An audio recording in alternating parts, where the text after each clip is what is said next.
Hello, everyone. Now, welcome back to another BGCSE Biology Past Paper Review. And today we're reviewing a paper two, and this was from the year 2021. Now, as always, remember, before you start any of the examinations, please remember to write your school number, your candidate number, your surname, and your initials. Again, please remember to read through all instructions carefully before you begin the examination. And if you have any question, please ask your examiner before the exam begins. Now, let's jump into our first question. And our first question reads that the diagram represents a specific feeding relationship in a Bahamian ecosystem. And the question is asking us now to name the type of feeding relationship shown in the diagram. Now, just to point this out real quick, that a feeding relationship shows what organism is eating the other organism. So it shows what is being eaten and what is being eaten by.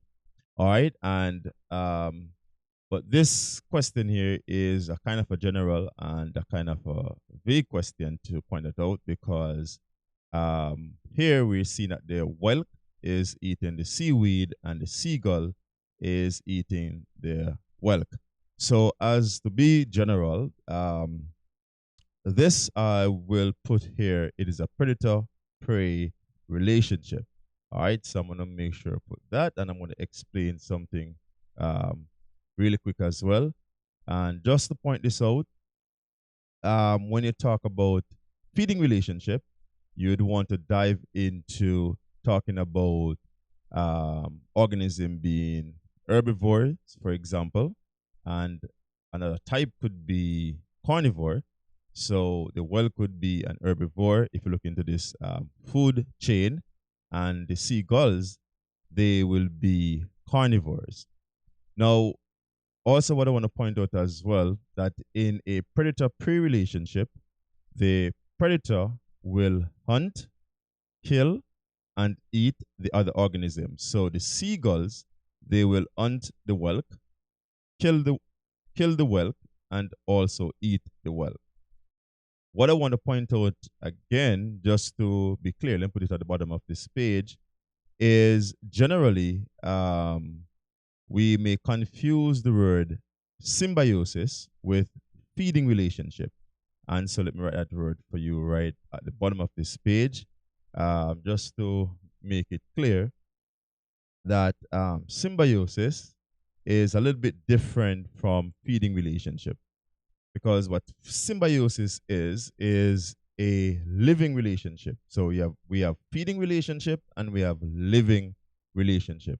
So a symbiosis is any living, and it's naturally a I would say a long-term living relationship. So it's a living relationship or interaction. Let's call it interaction, right? Or interaction between two different, and I'm gonna make sure to say different, because they're normal different species, between two different species living in the same ecosystem. All right, just to make sure we make this clear. And when we say symbiosis, we have some examples. And so we have, for example, mutualism. And mutualism is when both organisms will benefit. And we also have another type which is called commensalism.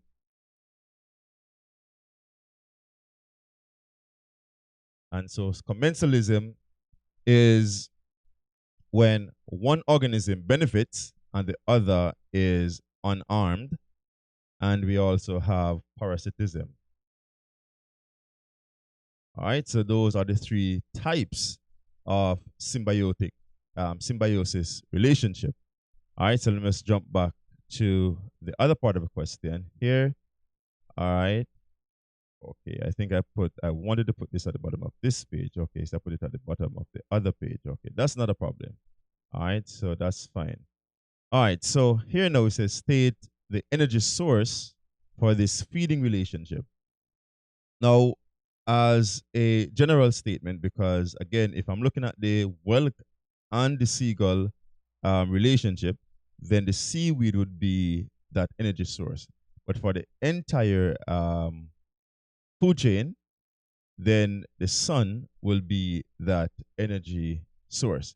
Okay, so I want to say the sun is energy source for the entire feeding relationship of the food chain. However, the energy, just I'm going to make a note here that the energy will transfer from the sun, because it's solar energy, and then it will go into the seaweed. Okay, so the sun is the source of energy for the entire feeding relationship of this food chain. All right, and then the energy will transfer to the sun. The energy will transfer from the sun into the seaweed, and from the seaweed into the whelk, and from the whelk into the seagulls.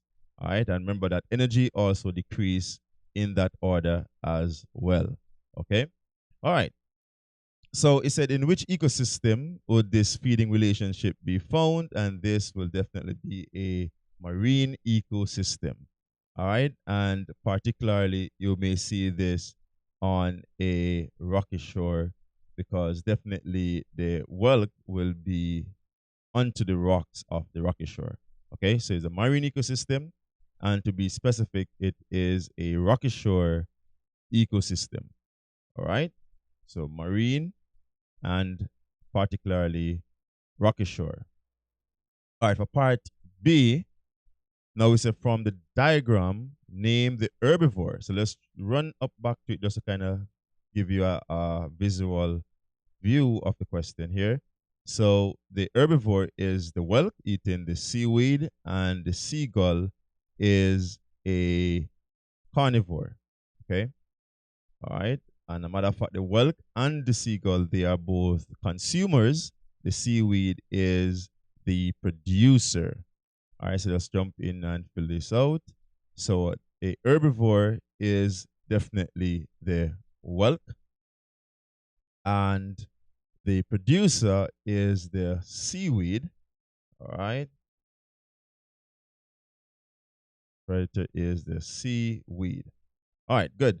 And two consumers here. Again, the whelk is a consumer, and the seagulls, they are the consumers as well. So we only have two consumers here. All right, and so we have a primary consumer and a secondary consumer. All right, so let's move on to the other part of the question. It says state the term that match the following descriptions. And it said all of the individuals of the species of seagull living in this ecosystem. So all of a specific organism, which mean of the same species, then that is called a population. So the total number of a specific species living in a specific habitat or ecosystem, that refers to as a population.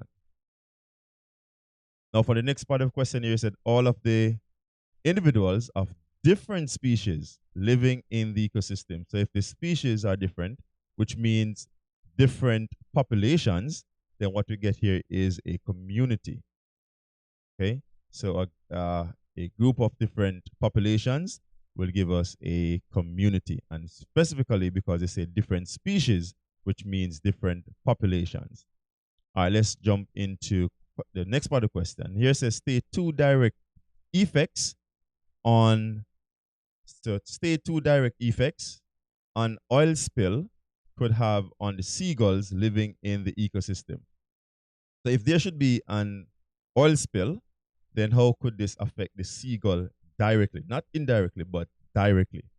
Now, again, if a seagull go into the water or even close to the water where the oil spill may be, and their feathers will be covered with oil. That's a direct thing.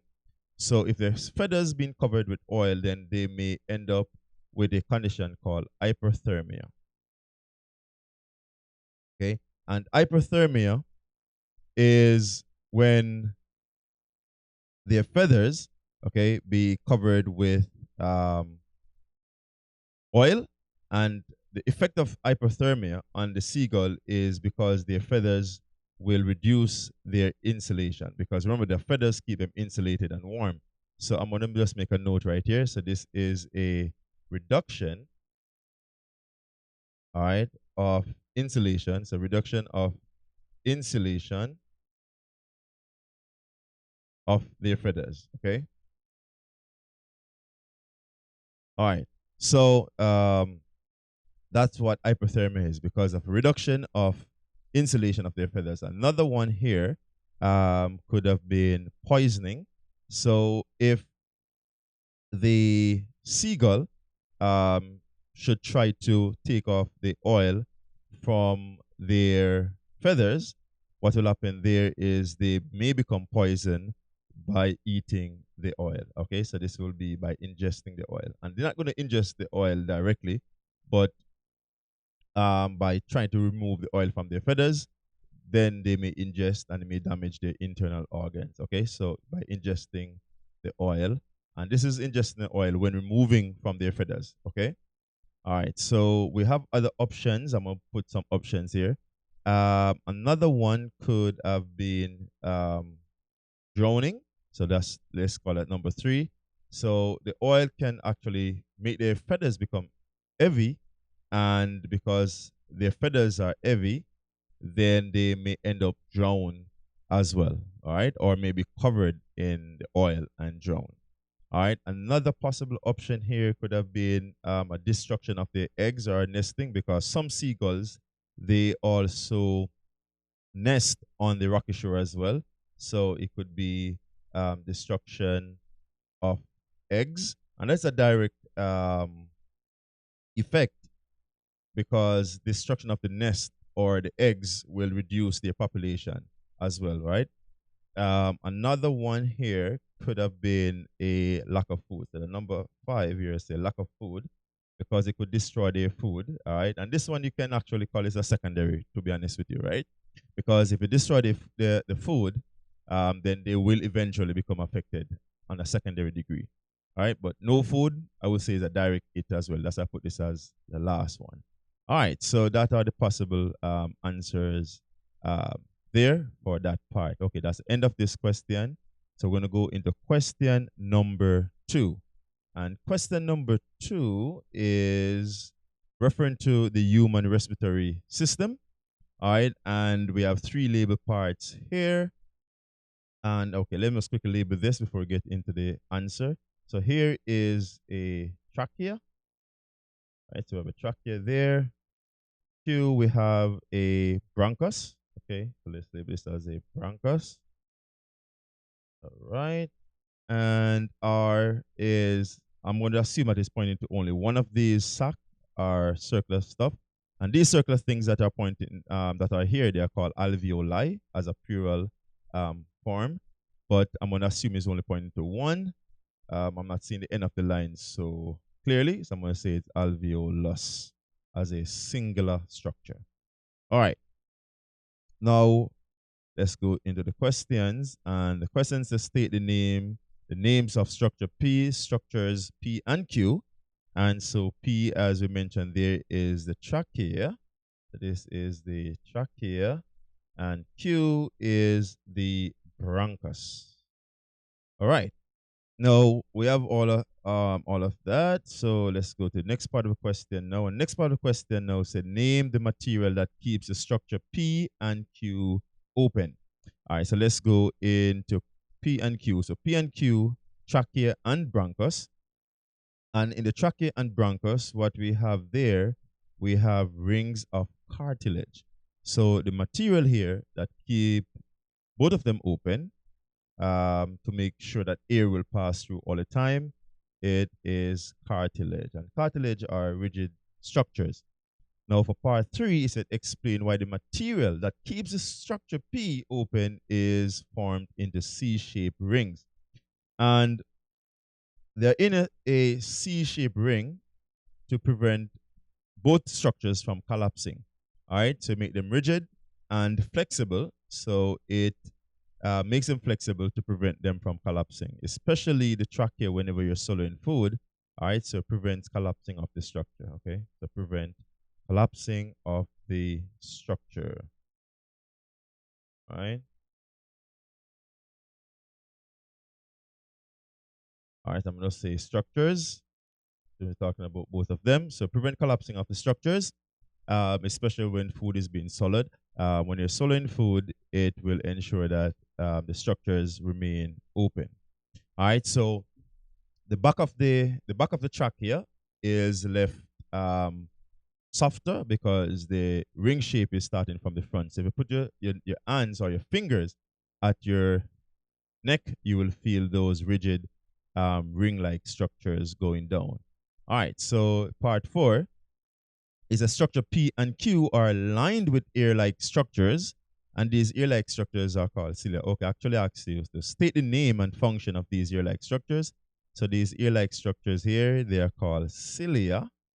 All right, and the function of cilia is to sweep. All right, to sweep mucus, mucus, dust, and other foreign objects and other objects back towards the throat. Okay, so it will sweep them back towards the throat. And just to make a mention here, if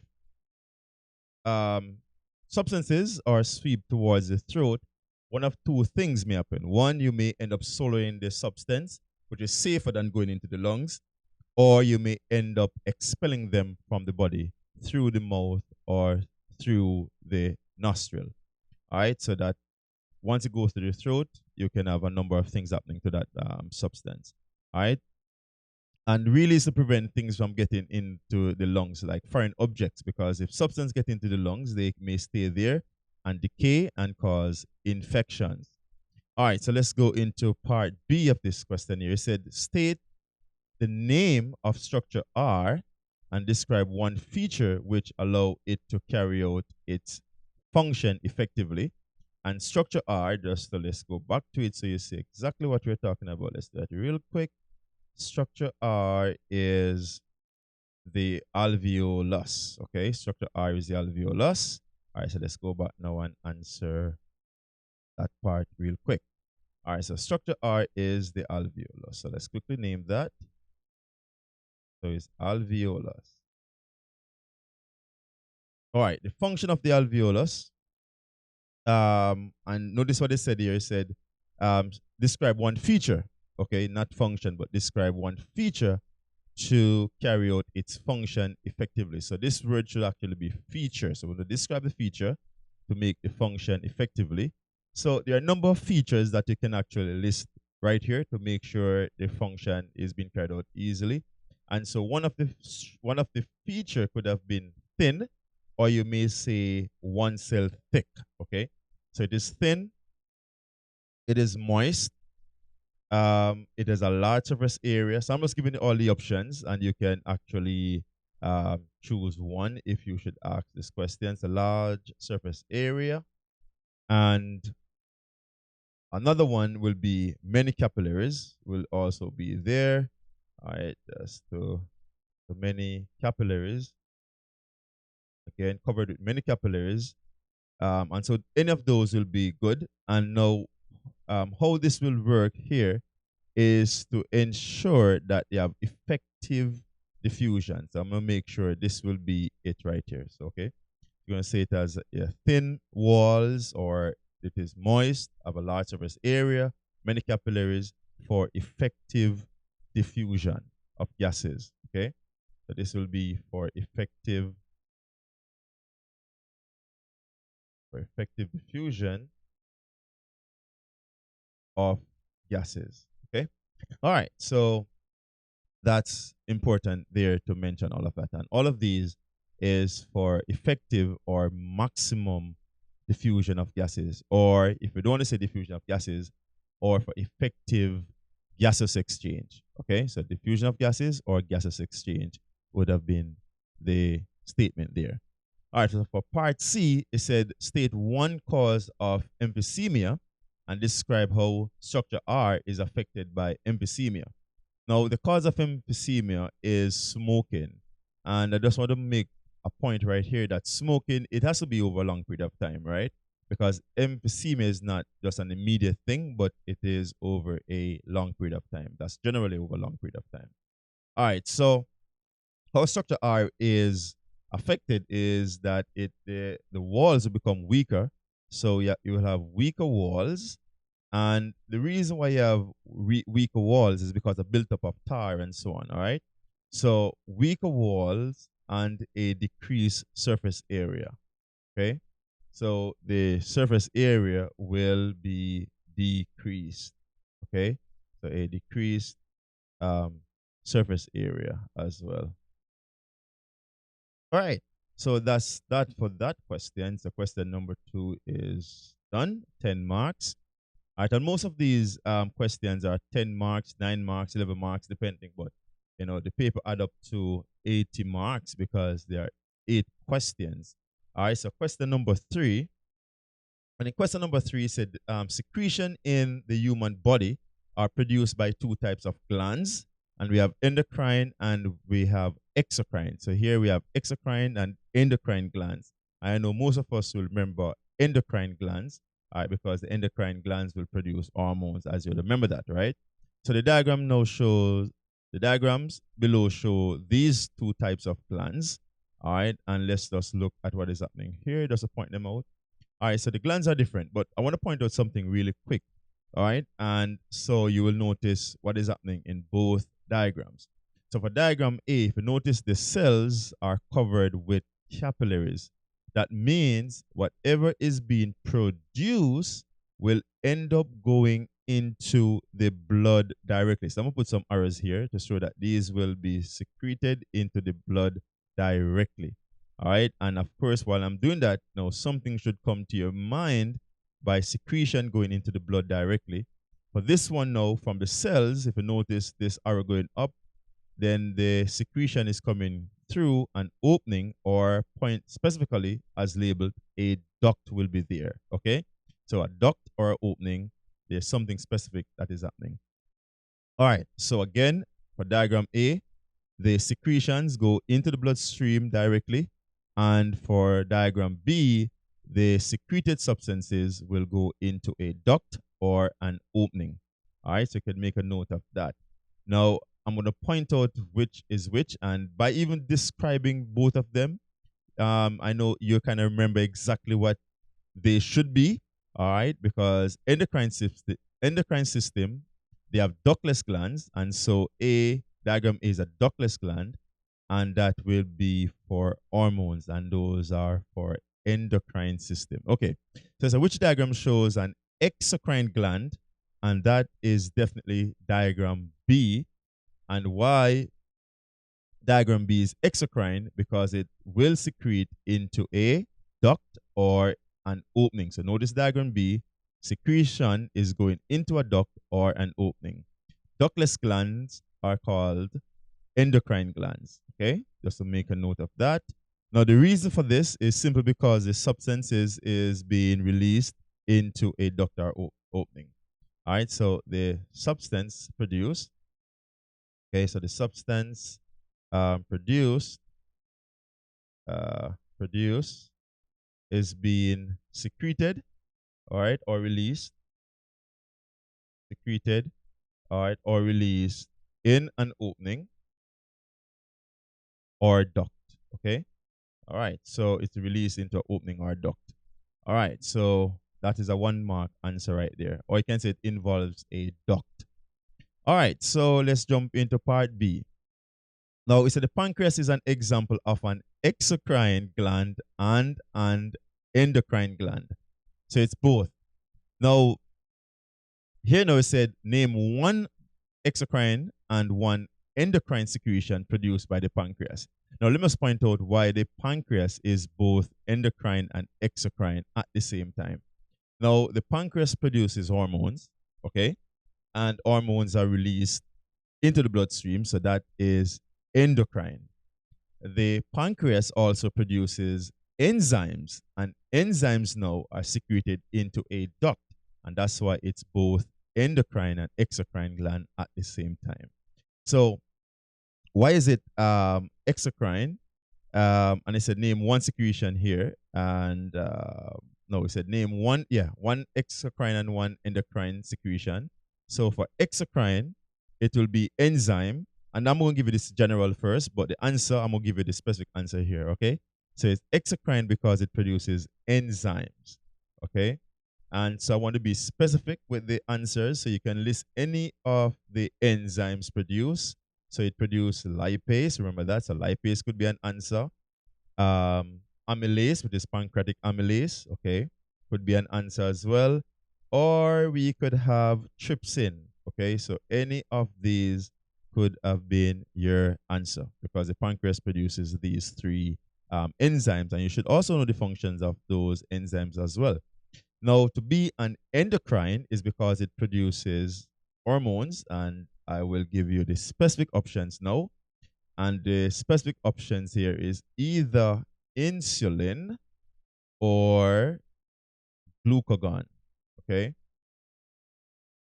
So any of those are correct. Now, glucagon, you also should know the function of both insulin and glucagon. And please remember that insulin and glucagon, they work in a negative feedback system because both of them control the blood sugar level. Insulin decrease the amount of sugar, and glucagon will increase the amount of glucose back into the blood. All right, so just to point that out real quick. Now, for part C of this question, it said the diagrams show four examples of glands found in the human body. And so one is in the neck, and we will know that that is our thyroid gland. All right, so as a matter of fact, I could actually label them. So here in the neck is the thyroid gland. All right, so thyroid gland. In the brain right here, this is our pituitary gland. All right, so it is pituitary gland, and the one on top of the kidney is the adrenal gland. Okay, adrenal gland, and all of these are just glands: the thyroid gland, adrenal gland, pituitary gland, and then we have our pancreas. Okay, so this is our pancreas. All right, so those are the four glands that are shown in the diagram right there. Let's go into the answer now. So for part one is to give the names of W and X, as we identified W is the thyroid gland. Okay, so thyroid gland. All right, and X was the pituitary gland. All right, so those are our two glands. Now, so using the letter on the diagrams to complete the table below by matching each secretion with the letter of the gland that releases these secretions. All right, so insulin is by the pancreas. Okay, so let's go back where pancreas is. So pancreas is Z, just remember them. W is thyroid, X is the pituitary, and Y is adrenal, and Z is the pancreas. Okay, so here now it's said that the insulin, and that is by the pancreas. So this one has to be Z. The thyroxine is produced by the thyroid gland, and that is W. And ADH is X. All right, and we have adrenal, which is by the adrenal gland. So this is Y. All right, I want to point out something. ADH, okay, so ADH, I want to just go back to this diagram right here. So ADH, producing by the pituitary gland, the purpose for ADH, all right, I just want to point that out right now, right? Which is antidiuretic acid. It is responsible to reduce the amount of water loss from the body, right? So it kind of conserves the amount of water by allowing you to urinate only a specific time. So it reduces the frequency of urination, all right, to conserve water in the body. Now, ADH is inhibited by alcohol. So persons who drink alcohol will tend to urinate much more often. All right. So just to make a note right there. I think I've mentioned that in a previous paper, so you see it more than once. All right, so here in a state, one effect that an increase in adrenal levels can have on the circulatory system. So generally, if adrenal is increased, then what will happen here? You have an increased heart rate because they said on the circulatory system, and so you have an increased um, heartbeat or heart rate. Okay, so let's say heartbeat, increased heartbeat or heart rate. Now, why there's an increased heartbeat or heart rate is simply that more blood will pump to the cells, and when more blood go to the cells, now the cells will have more oxygen and glucose to produce more energy, and that is why you have a burst of energy um, whenever you're frightened or scared or even angry. All right, so that's the adrenal response there. All right, so let's jump into our next question. All right, so question number 4. And for question number 4, it said that the table shows the mass of papaya produced from 2015 to 2019 at a 50-acre Bamsi farm in Anjos. All right, so we have our values here. As you can look at the chart and you'll see all of those. Now, the question is to calculate the change in the mass of papaya produced in 2019 compared to the mass of papaya produced in 2015. So between 2015 and 2019, the difference right here, or the change in mass, would have been starting from 3 and end up to 16. So going to be 16 minus 3, and there you get a difference in 13 tons of papaya were produced. So the difference here between 2015 to 2019 is actually 13 tons of papaya being produced. All right, so let's now jump into the next part of the question. It said, in which year did the mass of papaya produced increase the most when compared to the previous years? So let's go back to our chart and see if we could figure this out. And if you look at the chart carefully, you're going to realize that from 2015 to 2016, that is increasing by 3. 2017 from 2016 is an increase by 3 as well. And from 2017 to 2018, there's an increase by 3. And from 2018 to 2019, there's an increase by 4. So from 15 to 18, each year is an increase by 3. And then the final year, 2019, there's an increase by 4. So of course, this will be 2019. Okay. So this year is 2019. It's the greatest increase. It increased by 4 compared to the other years that were increased by 3. All right. It's on an average, what was the papaya production per acre in 2018? It said an average per acre. And let me just go back and show you something in this statement right here. It said that it's a 50 acre, right? So it's a 50 acre. So if it's a 50 acre and in that area you produce 12 for 2018, so if you produce 12 tons, then what you're going to have here, you're going to be 12 divided by 50. And 12 divided by 50, you will get 0.24 tons. So 0.24 tons per acre. And again, because it's a 50-acre farm. Okay? All right. So let's see the next part of the question here now, real quick. And the next part of the question is said the Bamsi farm researchers kept a log of the problems experienced on the farm each year.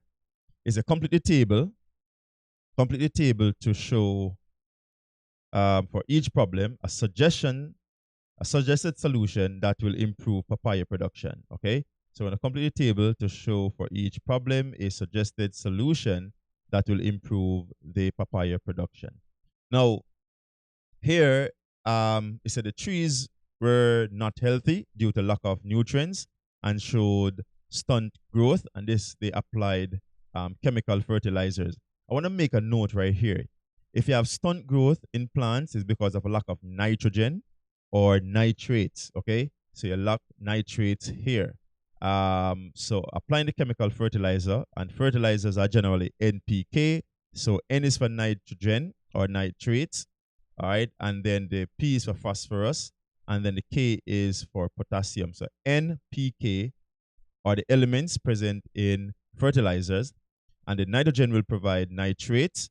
So nitrates are important for growth because nitrates will help to make proteins, and proteins are needed to make new cells. All right, so 2016, papaya trees receive little rainfall, and so to improve this, because of lack of rainfall, you need water. So what you're going to have is irrigation system. So you could have an irrigation system. So I'm going to make a just note right here. So you have irrigation system. So install irrigation system. And you can use different types of irrigation systems. You can have like a drip, or you can have sprinklers. So I'm going to just put drip, or you can have sprinklers, okay? You could have sprinklers or a drip system. Another possible option here that you can do is also to mulch. And what mulch will do is to keep the soil moist and reduce the amount of water lost from the soil as well. So you could mulch around the papaya trees.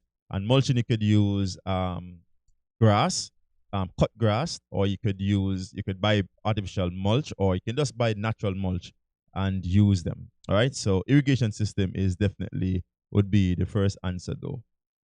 All right. And in 2017, it's a papaya trees were attacked by aphids, and they apply pesticides.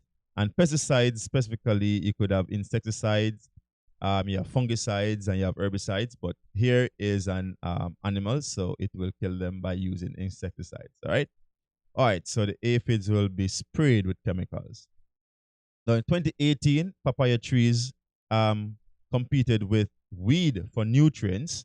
And if you're competing with weeds, because weeds are unwanted plants that grow in an area, all right, and of course, all plants will require nutrients from the soil. So if you have more weeds, then the papaya trees will compete with the weeds for those nutrients in the soil. So what you're going to do is you can use herbicides to kill the weeds. So use herbicides, and herbicides are definitely chemicals to kill plants. Okay, so you can spray the weeds with herbicides. That's one option. What also you can do, you can also de-weed, or use tractors to cut grass or cut the weed. So the use of tractors, if it's a big farm, all right. So use of tractors to cut weed. All right, we can do that. Because the tractors will have special machine at the back to cut the weeds, or you can even use a lawnmower, depending on how the land is. If it's rocky, then you're going to have a problem with that. You can even use a bushwhacker to do that. And also, you can also plow the soil with a tractor as well. So you can plow the soil as well. So what plowing will do really is to till the soil. And once the soil is being tilled, then what will happen here is that the weed roots will be damaged, or they'll be covered with soil, and then they will be destroyed. Okay, so you can also plow the soil. All right. What here again? I'm gonna just make a note right here. You can even use cutlass as well, right? Just to make a note. All right. So in part C, now for part C, it said the Bamsey farm researchers were concerned about the possible adverse effects or effect of the suggested solution in 2015 and 2017. It said for each year, state one possible adverse effect of the suggested solution and suggest one alternative solution that would be safer. All right, so let's go back to what they suggested in 2015 and 2017. Now for 2017, they use pesticide, and pesticides, they are chemicals, they are poisons actually. And in 2015, they use chemical fertilizers. All right, so let's go on the adverse effects in 2015, which is chemical fertilizer. So the adverse effect by using chemical fertilizer, you can have contamination of underground water. Okay, so contamination of underground water. Okay, of underground water. All right, so underground water, or you can see the water table. Okay, so contamination of underground water or the water table. And specifically, also, what may be a big thing is that you may have eutrophication. Okay, so you may have eutrophication.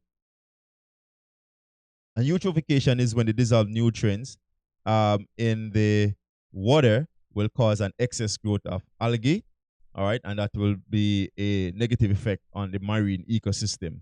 Now, a solution to this, instead of using chemical fertilizers, you can use, so let's say you can use manure, which is organic materials. And then the thing with manure, manure will release the nutrients slower compared to the fertilizer. All right, so it will not get into the underground water that quickly compared to fertilizer. Or if you don't want to use manure, you can use compost. Okay, so you can use compost as well. All right, and both of them have the same effect because they are organic materials and they will break down a little bit slower than the chemical fertilizer. All right, or they release nutrients a little bit slower. In 2017 is when we use the pesticides, and so the adverse effects of using pesticides is that pesticides may kill other organisms. So you're going to have killing of unintended or unwanted organisms. All right, so killing of other organisms, and again, unintended organisms. Okay, so killing other organisms, such as let's say, such as bee, for example, bee, butterflies, and those are very important organisms within the ecosystem, right? So let's just say, etc. All right, so killing those, they are not good. And so another adverse effect I'll say right here, let's put another option right here, is a reduction in biodiversity as well. So all of that takes place up top by killing the unwanted organism is a reduction in biodiversity. Okay, reduction in biodiversity. All right, because again, for example, the bee the bee um will help with pollination of plants and so on. So killing the bees will cause some problems. Butterflies also help with pollination as well. All right. And so those are very important organisms within the environment that you do not want to destroy at all. A solution in this, um, you can use a biological control. And I'm going to explain what is biological control. So using biological control method, so using biological control methods, all right, and biological control methods is using other organisms to control another organism. And so, for example, if you have an aphid problem, you can use, for example, the ladybug to eat the aphid. So that will create a natural food chain, for example, or introduction of a natural predator. So you can say using biological control by introducing a natural predator. So using natural predators, okay? So I'm going to say using natural predators or introducing natural predators for the aphid that was destroying the papaya. Another option that you can have right here, some people may disagree with this one in terms of if it's safe, but in terms of using the chemicals though, you can use GMO varieties or species. So use GMOs species, and the GMOs, they can be of aphid resistance. For example, you can say they are aphid resistance. So using GMOs that are aphid, because aphid was the organism that was destroying the papaya. Okay, so they are aphid resistant. All right, so those will be our options right there as solutions. All right, let's go to our next question. Question number 5. So we're not too far from the final question. So question number 5. Here we see the diagram shows two different kinds of flower, and flower J and K. So J is the flower on your left and K is on your right. And notice they are different. A, let's quick label A. I like to label the diagrams as we go along. So A is the anther, B is the ovary, and C is the sepal. All right. And B here is the same thing, ovary, and A is anther. So both of them are the same. All right. So we don't need to label K. Both A and B, they're the same on both plants. So state the name of the structures labeled A, B, and C on flower J, and we just labeled that. And so again, A is the anther, just to remind you. B is the ovary, and C is the sepal. Okay. All right, so those are our labelings right there. And now we go into part 2. It's a state the function of structure C on flower J. And the sepal is really to protect the flower in its young stage or in the bud stage. All right, so when the flower is young, the sepal is to protect it. So to protect the flower in the bud stage or in the young stage, bud or young stage, okay? That is when it is most needed. All right, so for part 3, is a structure A and structure B are essential for the overall function of flowers in all flowering plants. So A and B, they are very important for all flowering plant. Here it says state the function of structure A and B. This is a 1 mark question, right? So the answer here as a general function for both of them is for reproduction, okay? It's for reproduction. I'm going to be a little bit specific here, but they didn't ask us to be specific at all. So reproduction, and let me be a little bit specific, by producing gametes. So both of them produce gametes. And I want to do something for you right here. Structure A, which is the anther produces pollen grain, okay? So this one produces pollen grain. You do not need all of this for this answer for this question because of 1 mark. So say by reproduction, for reproduction by producing gametes is fine, or just say reproduction, that's fine. So produce pollen grains and produce pollen grains with sperms, because in each pollen we have sperm cells. And just to make a note right here, is that for each pollen grain we have 2 sperm cells. Okay, just to make a note right there. And for structure B, which is the ovary produces ovules. Okay, produce ovules.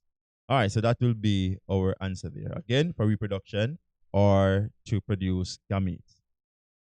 All right, so let's go into the next part of the question. So for part B, it said that flower J and flower K are pollinated by different agents. Name the agents responsible for pollinating each flower. And if you remember J, all right, I just must quickly remind you about them so at least you will see instead of me telling you right now.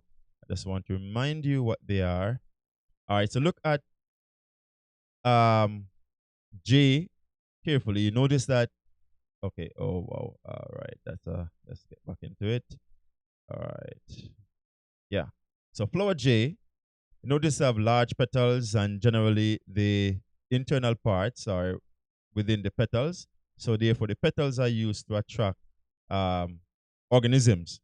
All right. And for flower K, the anther, they are outside of the petals. So the petals are not what going to attract anything towards the anther for pollen, right? But so this is one clue. Anther on the outside will not attract animals necessarily, but once they're in the petals will attract the organism that will, or the agent that will do the pollination.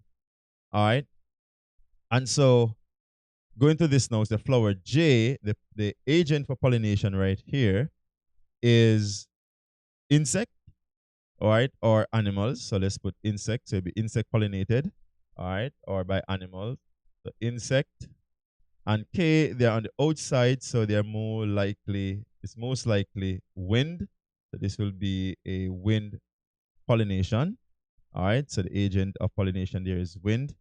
It's a completely table to compare the flowers pollinated in the same way as flower J with flowers pollinated in the same way as flower K. So we look at the features of different parts of a flower that are pollinated similar to J and those that are similar to K. And so J, as we mentioned, that is insect pollinated. So the petals here must be brightly colored. Okay, so they must be brightly colored. All right, so brightly colored. All right, so let's take out the U right there. So depend on, well, this exam is American language based, so you can spell it like this, or if it was British based, then you can spell it with the OUR. All right. For K, which is wind, normally the petals here will be dull, right? All right, it will be dull. And for the stigma, if it's insect pollinated, the stigma you want it to be sticky, so you'd have a sticky stigma. And for K, the stigma will be feathery. And why is feathery? Because it have more parts to capture the pollen grains that is moving or blowing by the wind. And for the pollen, if it's insect pollinated, then you want the pollen grains to be either one of two things. It could be sticky or it could be spiky. Okay, so sticky or spiky. And those know that the pollen by wind, you want them to be light in weight, so be lightweight. So it'll be lightweight. And in some cases, they can be winged as well. So it can be lightweight or winged. And also, since it's going to travel by wind, they can also be dry, because if they are wet or sticky, they're going to stick together and be heavier and then fall to the ground. So if they're generally dry, and they're also generally small too, because lightweight relative to small. So both of those tying together, right? So any of those options could work for that part. All right, so let's go into the next part of the question now. And this is question number 6, and we have 2 more questions to go. And so this part is saying that a key process that occurs in all plants is transpiration. And we want to define transpiration. And so transpiration is the evaporation. Okay, so is evaporation of water. It's very important. So let me say evaporation or loss of water. Okay, so let's put that in bracket. Loss. So evaporation or loss of water from the uppermost part of a plant, right? From the uppermost parts of the plant or of a plant, right? All right, so that is transpiration. There is a where on the plant are stomata found, and stomata, they are found on the leaf. So they are found on leaves, okay? And we can also be more specific in this because they are found within the epidermal portion or epidermal layer or epidermis of the leaf. All right, so if you want to be specific and say on the epidermis of leaves. All right, and just to make a note right here, the underside of the leaves, especially for dicotyledonous plant, you have most of the stomata on the bottom part of the leaf, okay? Just to mention that, just in case you may need that information, some questions, I don't know. All right, so for option C here now, or part C, is the data below showing the effect of stomatal pore, the width, the stomatal pore width, on the rate of transpiration were collected by student. Is it all variables other than stomatal pore width were kept the same? The results collected by the student are shown in the table below. So the width of the stomata on this side right here. So the width of stomatal pore, that means the size of the pore, and this was measured in micrometer. And these are the numbers right here. And then we have the rate of transpiration in still air. That means air is not moving. That air is not a factor of transpiration right here, except the size of the pore or the width of the pore. And these are the arbitrary units or values. And so we have this. Now there is a graph question, and what I'm going to do is to kind of cut that part out. I'm going to edit that part out, how I draw the graph, and just go straight into the graph to save some time.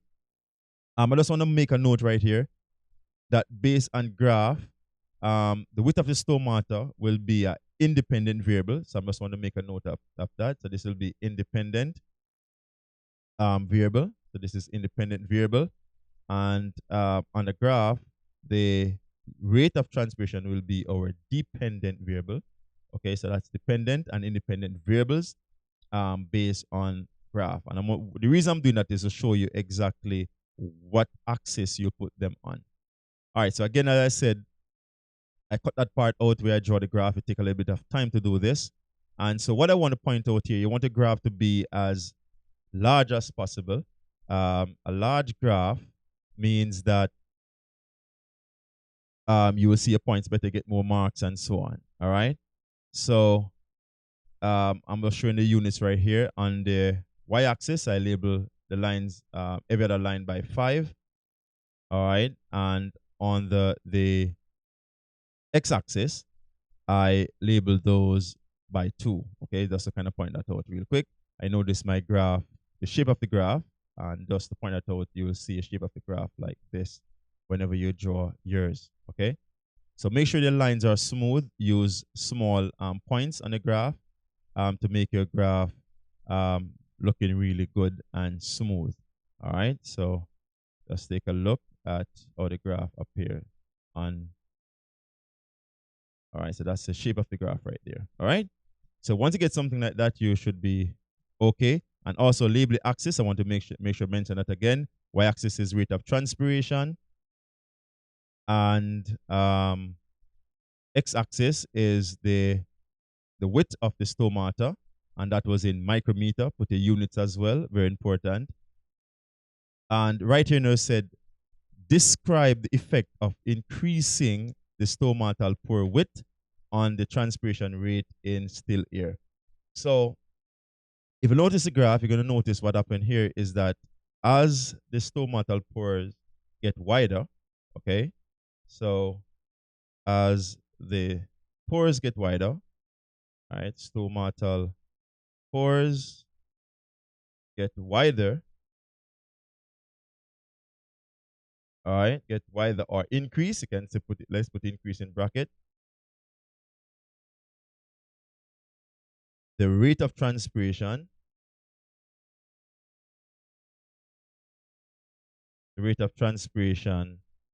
increased. All right, so that's the relationship right there.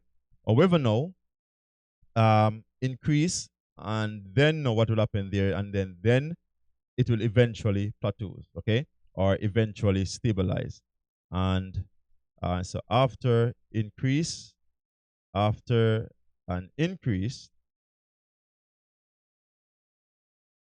the rate of transpiration, the rate will be constant.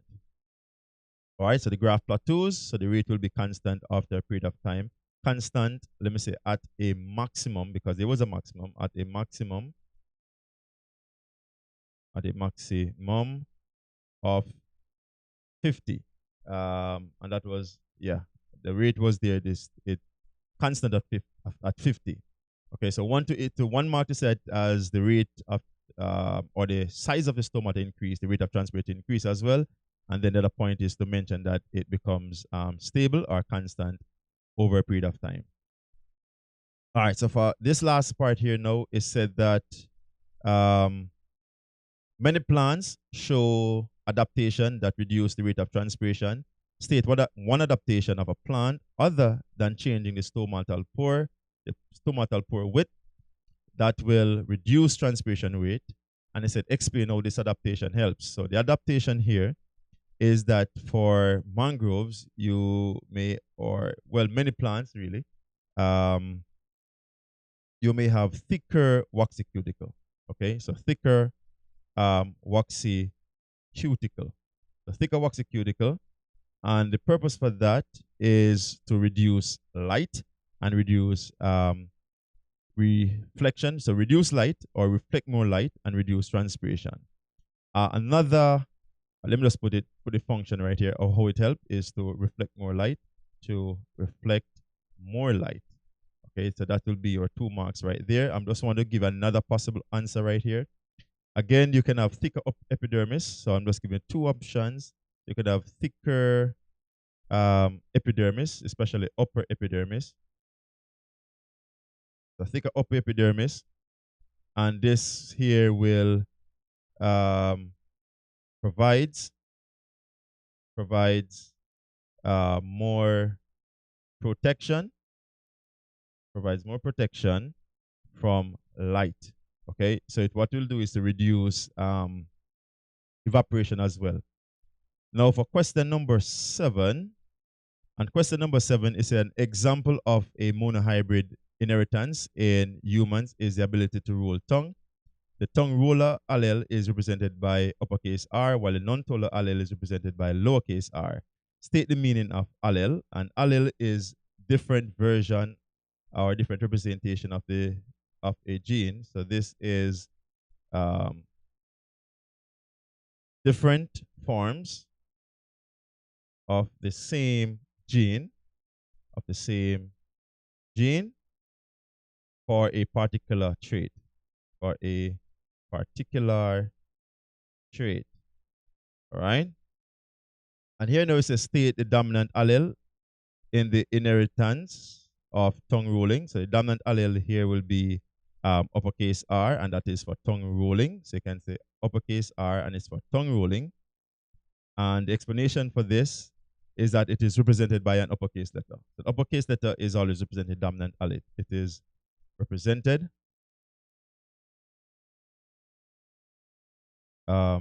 with an uppercase letter. Okay, uppercase letter. All right. Now let's go to the next part of the question here. Now it said that a man who is heterozygous for tongue rolling marries a woman who is also heterozygous for tongue rolling. State the genotype of the man and the woman. So both of them are the same. So you're going to have an uppercase R and a lowercase r. All right. Here now we said complete the Punnett square to show the possible genotype of the offspring of the man and the woman. So the possible genotype here, remember there's uppercase and lowercase r. So here you're going to have uppercase R, lowercase r.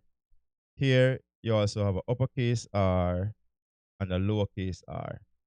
Here you'll have 2 uppercase R's. Here you have a uppercase R and a lowercase r.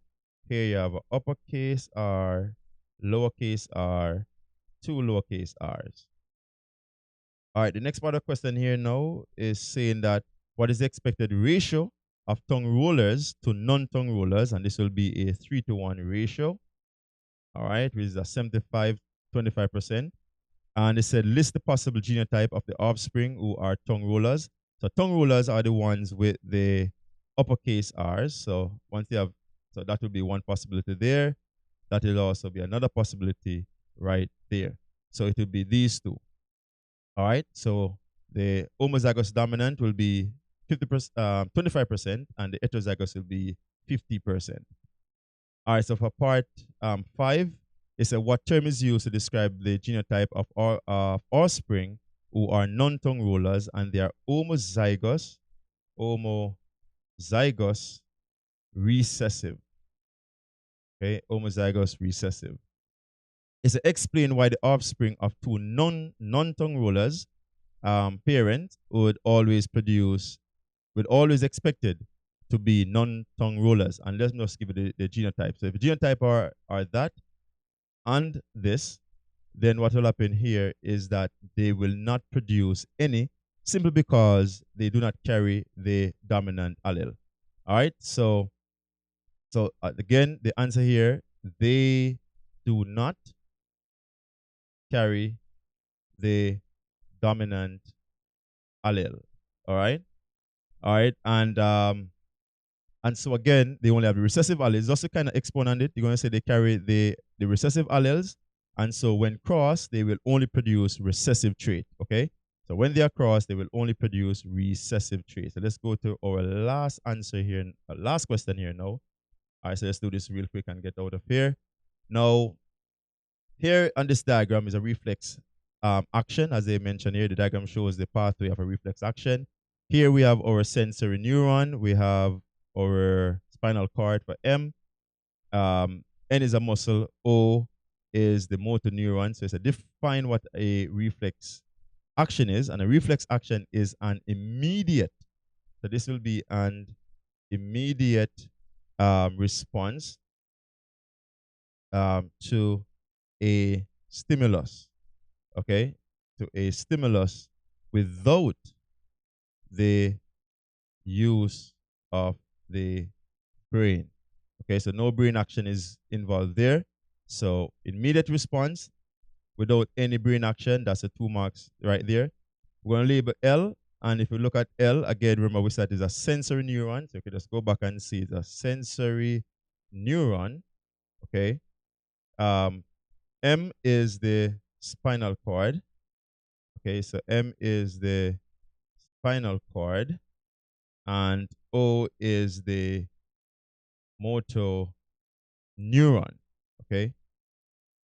All right, and then now we're going to go into part 2. Is to indicate by placing an arrow next to the structure L on a diagram to the direction of the impulse. So let's do that real quick. All right, so let's look at the direction of the impulse right here on L. So beside L, let's do that real quick. So the direction of the impulse will go in this direction. Okay, so that will be that. All right, so let's go back to the other part here. It's to identify the stimulus that triggers the response, and this is our trigger the reflex action. This is heat. All right, so the pot was hot, and it said what will happen to structure N, and structure N is a muscle, so it will contract to bring about movement. Okay, so the contract to respond or to bring about movement. All right, so again, the last part of the question here is said that on the diagram, draw a line to the synapse and a little bit E. So our synapse here will be between the neuron, or where neurons meet. So there are 2 parts you actually could do this. And we're going to label it E. So right here could be 1, label that E. Okay, so that could be E right here. All right, so anywhere between where 2 nerves meet will be the synapse. All right, let's quickly jump into the last part of the question now. And it said, what is the difference in the nature of the message at the synapse compared to that in L?